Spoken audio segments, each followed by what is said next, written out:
Well, John, here we are. Here we Fucking are. cold Dublin. What? How are you feeling? Cold, freezing cold, man. It's been 3 years since I've been in the winter, and I'm feeling it. I've got soft, like. Really? Yeah. It's unreal to be back. Like, I was back training Dublin Combat Academy there with Collie and Craig, so it's great energy. Tell us more about that. What's your relationship? So maybe it must be 6 years ago now. I was living in Dublin, and I saw how well Collie and Craig were doing, and I reached out to Collie. I actually think I was one of the first MMA fighters to go up there anyway, and just straight away got on really well with the lads. Like, they're like family to me, now. And I stayed training with them and in touch with them for all this time. Yeah. They came out to me in Dubai with Craig at a fight out in Dubai as well. When did you decide in your amateur career that you wanted to do this as, your job? Because you essentially becoming a fighter is a way of life, right? Yeah. Well, I was always competing in sports to a very high level, and I knew fighting was always something that would suit me. And when I was younger, I literally just made the decision from day one, even before I threw on a pair of gloves, that I wanted to do it. Like, if I was going to do something, I wanted to do it right. So I met Aaron McGuire in MMA Cork. Yeah. And then after a week, I was pretty certain. You know what I mean? That's really? what I wanted. Yeah. Nearly straight away. And then even when I was boxing, like, I fought after 1 month in boxing, and straight away I fell in love with it. And you can see by how active I've been and how much I've fought since. Going into pro and having a couple of fights, in different promotions, and then getting signed to the big leagues. Why PFL for you? It was actually talking to the guys in the industry above me that were giving me different options, and I was looking at PFL and how well I could do in it, and it was just the right time and the right place as well. Yeah. And my decision's been very heavily justified by how much they're pushing me now in their media, how well the fights have gone so far, and now I'm fighting for a title in Dublin. So for sure, and I can really see my future with them. They just Bellator's now part of them, so the opportunities are coming in my ears for them. What was that first call like? Who reached out to you? How did it all come about to actually wanting to do it and then actually getting signed, pen to paper? Yeah, so my manager Carl Keller, that's still in my corner now. They put the offer to him to actually fight in a show, but I wasn't available to fight in the show. Okay. It was in the summer. You know what I mean? And so then I had 2 other fights until I got offered the tournament. So then maybe in last January I found out I was fighting in the tournament, and I've just been getting ready for it since. Even when I was in college, I knew all I was going to be doing was fighting anyway. Okay, you know what I mean? And in Dubai, kind of had a structure where it was the best place that I could live full time as a fighter. Yes. Yeah. Okay. Especially I left during COVID as well. So there was kind of nothing really happening. A lot of the gyms were closed, and I knew you got no time here in this sport. It's over before you think about it. I'm on my 10th fight already as a professional, what I mean, and my 24th in MMA, so you can make the most of it if you move quickly. Every fight is the biggest fight of your life if you're fighting someone. You know what I mean? When I fought that lad in India, that was also, what am I supposed to do? Not fight hard because it's here, So, of course, in the camp, you've even extra motivation, knowing it's for the title, knowing it's for the money, knowing it's in Ireland. But every single fight I do, even when I have my amateur fights, it meant the world to me then too. So it doesn't change the actual motivation going into a fight. People say a fight's a fight. It kind of sounds like they're downplaying it, but sure, that's the whole thing. It's my life, my livelihood. So. You actually had a quote. You said pressure is a privilege in the sport. Elaborate on that. 100%, man. I'm in a position where I get to do this exceptional thing because of all the hard work I did. So that pressure is that's there for a reason, I'm carrying the weight of a lot of people on my back here, and that's where I want to be. I've put myself here, this isn't by accident that I'm fighting Jacob for 100 grand, you know what I mean? So for sure, yeah. So it's a privilege to be able to be doing this and be in this position. I'm sure there's people that would crawl over broken glass to be here, you know what I mean? For sure. And I put myself here. From living abroad, one thing I can really see is what Irish MMA does fantastically. Even when you're an amateur, you do a lot of media, there's a lot of work, the shows are huge.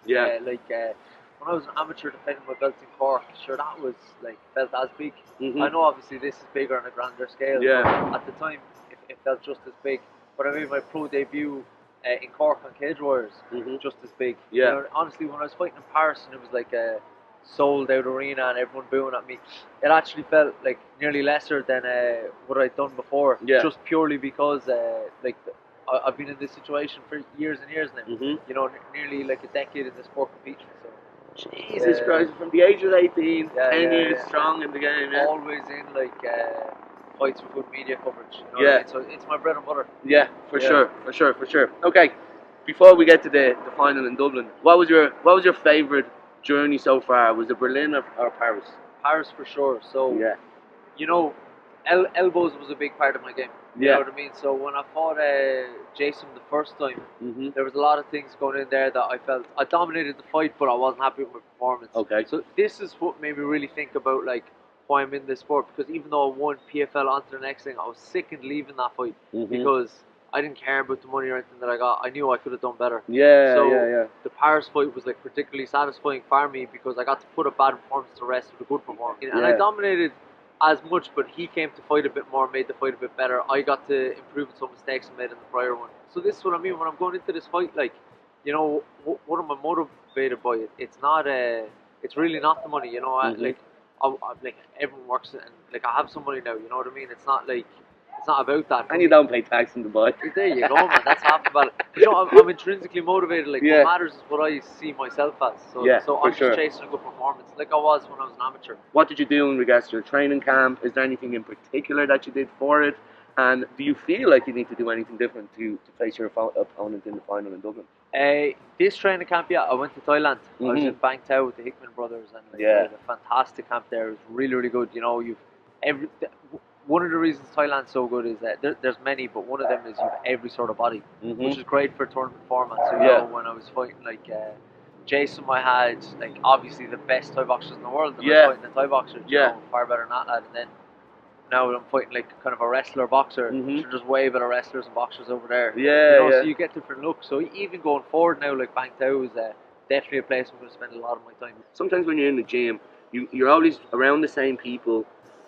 There's a level of complacency around it, you know what I mean? But then taking yourself out of that comfort zone 100% obviously makes you a better person, better fighter. You learn a lot more about yourself, right? You get on that mat every day and you're not special, you know what I mean? And there's plenty of guys now that you're in a big league want to take you out, and that's great, you know, like my fights are never as hard as my training. You know what I mean? Yeah. And it's been that way for a long time. So you're right. And it shows, obviously. You Yeah. train hard, you fight easy, right? Literally, and that expression is true, you know. So talk to me about Cork. Are we going to have a lot of people coming down to Dublin for you, yeah? And, you know, it's when I fought in Cork, I sold out that place, you know what I mean? And now more of the same. And it's not just Cork, but people come from Louth, people come from Thurles, people come down from Belfast, so many people. Yeah. A lot of people come from Dubai.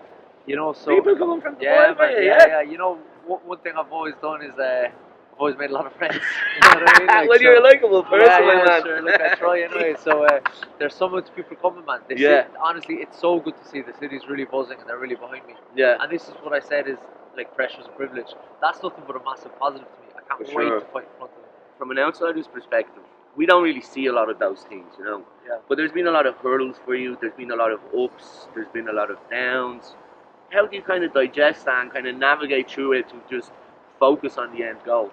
Yeah, you know, it's only really now that as I've come back, it's a bit surreal because mostly in my mind I was so fixed on this task that I couldn't. But just yesterday I took time to enjoy it because when I was actually living here for those few months, I was in a very different situation. Yeah. Now to come back fighting on this massive show for a title, I'm like, that guy would have been pretty happy with where I am now, you know. Yeah. So it's good to look back on that. If someone says to you Tree Arena, what emotions does that evoke? What's your experiences in the Tree Arena, and how do you see the Tree Arena now that you're top of the bill, you're fighting for the title in the Tree Arena? My coach Aaron McGuire fought there a good few years ago in Bama, and that was the only time I was there. I cornered Minir Laziz in Brazil. Okay. And with all these screaming Brazilians and everything after, even Paris and all these screaming French lads. Ultimately, it's just a cage, man. Yeah. It's me in a cage. It's something that I'm in nearly every day of my life. Yeah, Sundays, you know, yeah. So, honestly, like the arena's like an afterthought, you know. Okay. I think I remember saying it to you when I was in Paris. Yeah. I was like, after I'd actually fought in there and I saw like Cedric Doumbé fighting and how crazy the crowd was, I couldn't believe that I did it. But at the time, you're only focusing on you and him. Yeah, so I'm good at cancelling that out. Okay, coming into fight week, you've obviously had quite a lot of fight weeks. What's your favourite thing and what's your least favourite thing about fight week? Do you know, one thing that I can like hand on my heart say is I genuinely can see that I'm made for the sport when I'm in the fight week. I love every part of it. Like I love the buzz, I love the media, the interviews, the lead up to it, the bit of like everyone's getting a bit tense coming up to it. It's good, man. It's It's like a proper scrap, isn't it? You know what I mean? Yeah. It's like something I get in trouble for in school back in the day. Like, it's sick, but now you're getting paid for it. And everyone's saying, well done, you know. Happy Like sometimes, like after the fights, you think I should be in trouble for what I just did. Like, really, yeah. Do you feel like that, yeah? Well, do you know, if you just knock some lad out on the floor, like, and then your mom's friends text you saying, well done, you know, and you're like, oh, do you know. It's a bit odd, isn't it? Yeah, it's madness, like, but I love it. Your opponent, you obviously, do you study your opponent? Bits and pieces, yeah. Do you? Yeah. Okay, okay. So where do you think you stand out from him leading up to this fight? I think there's a couple avenues. I'm not going to put him down or anything. Obviously, we're both in the final, we're both good fighters, but I just think I just think it's a great style match for me. There's a lot of ways that fight can go. I'm ready for all of them. Watching his last fight with two, and then watching your fight, even from someone who's not a professional in the sport, you can kind of see, you know, he's really do match really well, don't you? That's what people think, man. Yeah. You know, but the thing is, people have a very short memory in MMA, I think, you know. Okay. Like, I originally come from a striking base, Mm-hmm. and I've had fights that I've absolutely smashed lads wrestling. Like I was saying before, when I fought my pro debut, people said he can only strike. Mm-hmm. You know what I mean? Mm. And now they're thinking I can only wrestle, so I can genuinely do everything, and I think that's what makes me a standout fighter. There's nowhere you take me that fight's a problem for me, so I'm ready everywhere. Do you do a lot of wrestling with Dagestanis over in Dubai? Because it kind of looks like you are. And you're taking everyone and flying them all across the fucking cage before you take them down. A lot of different nationalities, alright, Okay. man. Yeah. Do you know, it's MMA Cork as well. MMA Cork's like in my opinion, the best wrestling gym. Best for wrestling in Ireland for MMA.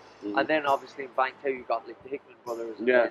And I got Ramsey in Dubai as well. It's amazing wrestling coach there. So like I've really dived into the sport of wrestling. So we're looking. You take him down and knock him out, yeah? Knock him out, then take him down. You know what I mean? Whichever. Fans are gonna be in the arena, thousands of them screaming for you, for everyone else. Why should they be excited to see John Mitchell fight? Yeah, I just think a lot of people can relate to me. Came up in this sport the hard way. You know what I mean? I'm one of them. I'm one of the boys from Cork. You know what I mean? And we're taking it very far, and it's going to go even further. So I'm a product of all the people that have helped me as well. You know, so there's so many coming to the top of my mind. Like, what's the schedule look like for someone that's fighting for a title in Dublin in the Tree Arena? Is it packed? Is there going to be a lot of media attention? What's that like for you? Just all business, you know. Like this is like my busy week, obviously. So get to train at DCA while I'm here. That's great. Like you know, like clinch Craig hopefully for the week. Like can't go wrong there. Like I said, some of my family were here. Get heavy into the media, of course, and then my coach from Cork, Aaron McGuire, is going to come up the day before the fight. So I just cut weight. So. Cool. So before we let you go, right, I know you have a great relationship with MMA Cork, and they've been absolutely smashing it in the last few months. Brian Manning winning titles and all, his little fucking entrances and all, creating a lot of buzz. Is it nice to see that for yourself? Because obviously that's where you started, that's your origins, and without them you wouldn't be where you are today. Well, how do you reflect on that yourself? 100%. Like, you know, that's someone I'm internally grateful for, is to Aaron McGuire. Yeah. Like, if I never met Aaron, I don't know what I'd be doing with myself. Like, you know, he's probably one of the biggest influences of my, not just my career, probably my life. You know what I mean? Yeah. Of course, okay. Of course, you know, like he set me on all this path. You know, I met him down one day in Cork, and one thing I'm really looking forward to is going back to Cork and seeing. Like, there's a whole new generation of people I haven't even seen. Like, one thing that's so cool about MMA Cork, that started with myself, Aaron McGuire, Jack Monaghan, Jack McGuire, and a blue crash mat. So there was no gym, nothing. It was literally just that. And like, we won every amateur title there was in Ireland, and we didn't even have like t-shirts, nothing. You know what I mean? Like, sure, there was not like Aaron's first time in a cage was against someone. Right. You know what I mean? Like, in an actual fight. So so he had never been in the cage. That was the first time he ever walked into a cage. In a fight. Really? So now it's like so special for me to have Aaron with me in this moment, because when I was an amateur, I was putting a lot of belts on his shoulders, but now that this is the first major league one that's going to go on his shoulders, so it means the world to me to have him here with me now at the moment. The fight itself and winning the fight is going to present two major accomplishments. First of all, it's going to be a large purse, and you're going to get a nice shiny belt. What's more important? The most important thing is the performance. Okay. Second most important thing is the money, and then we keep the belt. Come on, it's $100 grand. Like, and so I'll buy you a belt. No worries, it's grand. Brother, best of luck with it. Thank you very much, man.